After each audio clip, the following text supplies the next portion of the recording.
So how do you stay focused when you practice? How do you actually keep track of whether or not you're improving on certain concepts or ideas? Today, I want to share with you something that I find super helpful in the practice room to keep me focused, but also gives me a sense of, is this concept or idea sticking, or am I just wasting my time? We're going to talk about practice restrictions. So some of you might be familiar with practice restrictions.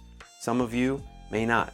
That's okay. I'm going to go over a bunch of different techniques today on how to restrict your practice in order to get the most creativity out of yourself and out of the music that you're playing. So something I like to tell my students or my kids is your imagination is your only limitation. Basically what that means is anything you think up can be a restriction in practice. The important part is that you're actually taking away something. Taking away something that maybe you're used to doing. Maybe it's a crutch that you lean on. Maybe you always play eighth notes. So take those away.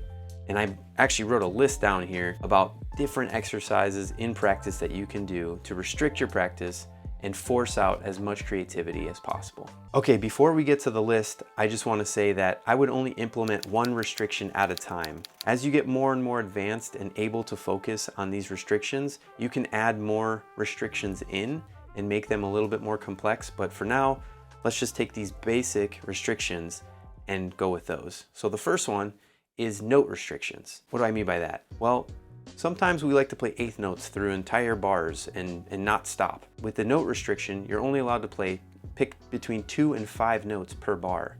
This is gonna really change the way that you phrase. It's gonna change the way that you're using your notes. You're gonna have to be more judicious and more economical in your approach. Maybe you're gonna create more motifs this way. You know, get you out of the shredding phase of your playing and make you think a little bit more succinctly. Okay, so here's one that you might have done or might already be doing. And how about chord tone only solos? If we got any Ryan Devlin fans out there, maybe a wrong notes only solo. So only wrong notes.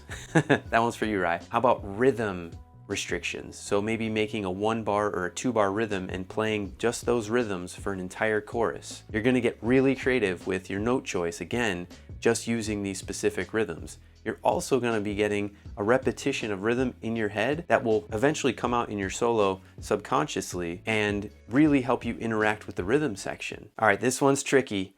A range restriction. Start with maybe just an octave. So you're only allowed to play within an octave. Make that a little smaller, it gets a lot harder, okay? Good luck with that one. The next two are pretty fun.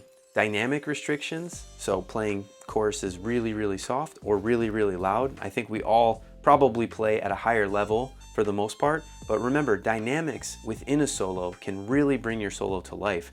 Those small little nuances on, dynamic range can really bring a lot of character and a lot of feeling out in your solos. So why not restrict it in your practice session so that you're forced to do it? Let me show some emotion in the dynamic range. This one I like a lot, articulation restriction. So only staccato, only legato, only slurred, right? Try that. That is, if you're not gonna be able to play the same lines all staccato. If you're playing lines or if you're relying on some of the lines that you have under your fingers and you have to play all staccato, you might not have those lines anymore. So it's gonna force you to do some different things. I think you're probably all getting the point now that these restrictions are making you do things that you're not used to doing. They're pushing you outside of your comfort zone. One last one, and I talked about the rhythm section earlier and interacting. I call it space restriction. And that's what this music is all about. It's interacting with one another and having a musical idea and moment all together, everyone together, working together to make something beautiful happen. That's what I love about this art and this music, is that there's so much history of all these people playing together and doing it together. It's not just one person, it's who was behind them, who was playing with them. There might be names that stick out, but without the other people around them playing, they wouldn't have sounded as good. So this space restriction is, after each phrase, take a certain amount of space off.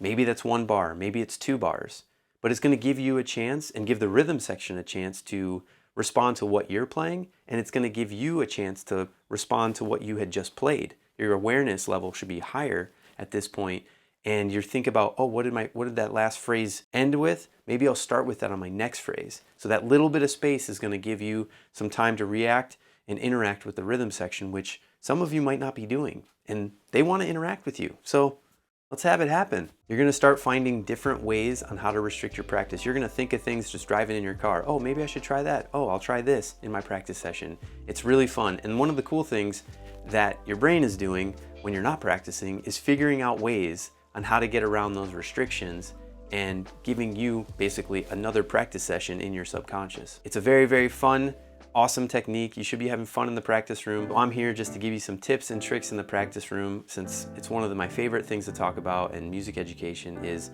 the actual process of learning the music, getting it to stick, and not just playing the same old thing. Push your limits, get out of your comfort zone.